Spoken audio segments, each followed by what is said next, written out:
Amis du jour, bonjour et bienvenue dans cet épisode un peu spécial de Critique Chronique où je m'allie à l'enseigne Cultura afin de parler livres d'horreur. Ça va sans dire, vous avez dû le voir en bas de la vidéo. Et pas de film, exceptionnellement, je sais. Enfin, on va quand même un peu en parler parce qu'il faut pas déconner. Mais c'est la thématique aujourd'hui. J'ai sélectionné pour vous plusieurs livres que je vais ici vous décrire, vous m'y-critiquer. Livres que vous pourrez retrouver dans votre Cultura de Mandelieu. Cultura. Vous allez faire ça à chaque fois les mecs, en fait, parce que c'est vachement chiant. Bon, pour commencer, comme je peux pas vous faire une vidéo d'à peu près 8 heures, on va passer rapidement sur deux ouvrages. D'abord, Appartement 16 de Adam Neuville, qui est notamment l'auteur du livre Le Rituel, adapté récemment, avec succès, par Netflix.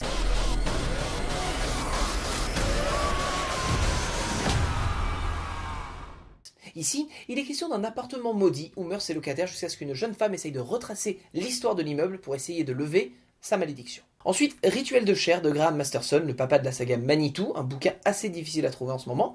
Ici, il s'agit d'un excellent thriller qui suit un critique culinaire qui découvre un restaurant français, of course. Je vous en dis pas plus, mais bon, le bouquin s'appelle Rituel de chair, critique culinaire, vous avez une idée générale ?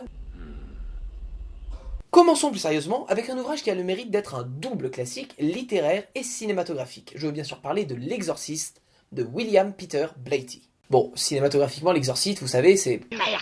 En enfer, grâce. Dans ce livre, vous retrouverez la même ambiance que celle du film avec plus d'intrigues secondaires et un développement des interrogations du père Carras notamment. Il est aussi à noter que le livre présente un aspect plus intéressant au niveau des questionnements quant à la légitimité de la maladie de la jeune Regan. C'est-à-dire, est-ce qu'elle est folle? Est-ce qu'elle est possédée? Il y a toute une réflexion un peu plus développée que dans le film, qui est plus proche de ce qui s'est passé en vrai avec Annelise Michel, l'une des inspirations du bouquin, une histoire assez flippante, peut-être je vous en parlerai un jour, qui a été maladroitement adaptée dans L'exorcisme d'Emily Rose notamment. Quand on parle généralement des meilleurs films de l'horreur, dans le top 3, il y a toujours L'Exorciste.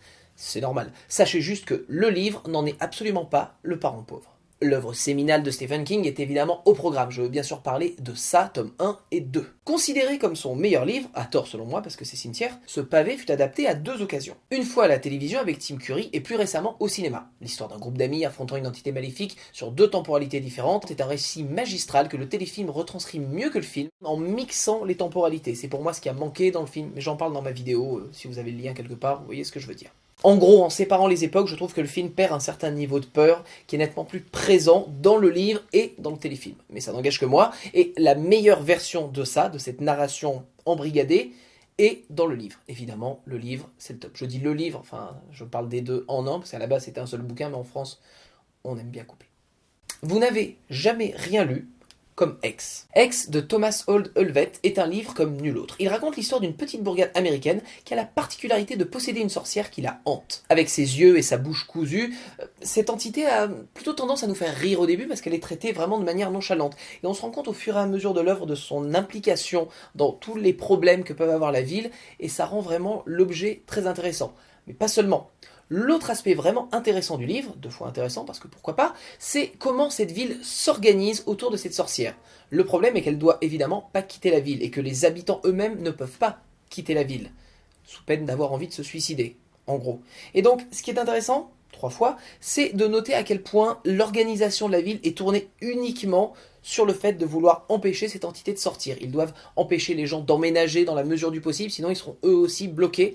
C'est ce dont traite le livre. Tout au long du livre, on a l'histoire de cette ville, et c'est vraiment super intéressant et original. Vraiment, c'est le mot d'ordre, original. Comme le dit si bien Monsieur Stephen King lui-même d'ailleurs. Clive Barker. Si vous connaissez un minimum en littérature fantastique ou en cinéma d'horreur, ce nom devrait vous dire quelque chose. Si c'est pas au niveau de ses bouquins, c'est au niveau de sa figure de proue, ce dont il est le plus fier d'avoir créé, je veux bien sûr citer Pinhead. Pour ceux à qui ça parlerait pas, on dit souvent qu'une image vaut mieux que 1000 mots, voici donc Pinhead. Nous avons tant de choses à vous montrer. Il est ce qu'on appelle un cénobite, une sorte de démon spécialisé dans la torture. Je prends de méga raccourcis, parce qu'en vrai je pourrais vous faire une vidéo tout entière sur ce monde, tout comme celui de Lovecraft par exemple. Les cénobites apparaissent pour la première fois sous la plume du célèbre auteur anglais dans la nouvelle Hellraiser, du même titre que les 9 films qui ont suivi, dont seuls 2, 3 à la limite sont potables, tout le reste c'est de la merde, mais bien. C'est une nouvelle vendue à l'unité qui est vraiment passionnante, mais attention, ne vous y détrompez pas, l'univers de Clive Barker est sale. Genre vraiment sale. À la limite, vous voyez un petit peu le style Cronenberg dans les films. Version livre, c'est ce que je peux vous dire le mieux pour résumer Clive Barker. L'horreur en gros est liée viscérale, moite et même sanguinolente, un peu comme des chairs à vif. Et vous trouverez tout le talent de son auteur dans ses 3 premiers livres de sang. Il a sorti plusieurs bouquins, je crois qu'il y en a 8 ou 9, qui s'appellent les livres de sang et c'est des recueils de nouvelles. Vous trouverez ici les 3 premiers, les meilleurs, présentés. L'ami suédois du petit déjeuner, Anders Fagers, nous propose ici un florilège de nouvelles plus sombres les unes que les autres, mais avec un twist. En effet, il lie son univers avec celui de Robert W. Chambers, l'homme derrière le fameux ouvrage Le Roi en jaune, qui se lie lui-même à l'univers d'un certain H.P. Lovecraft. Pourquoi ? Comment ? Un petit récapitulatif. Lovecraft, qu'on ne présente plus, est incontestablement un des grands maîtres de la littérature fantastique, tout là-haut avec Edgar Allan Poe. Il crée son univers des grands anciens, avec notamment Cthulhu et le mondialement célèbre Livre des morts, le Necronomicon.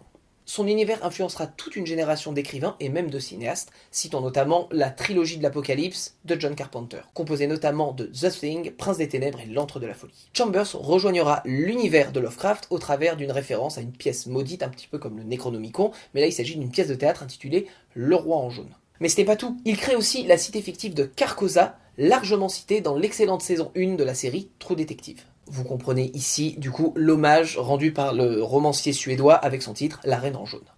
Tout est lié. Fagers nous présente donc 6 nouvelles et demie.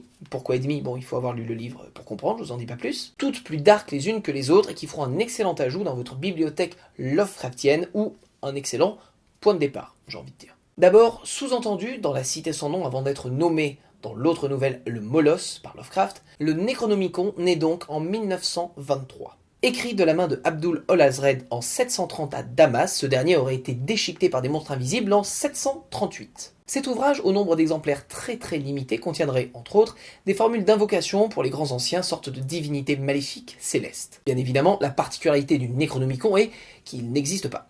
Lovecraft l'a reconnu lui-même dans plusieurs courriers des lecteurs dans des magazines de l'époque, et il n'a jamais été prouvé qu'il existait.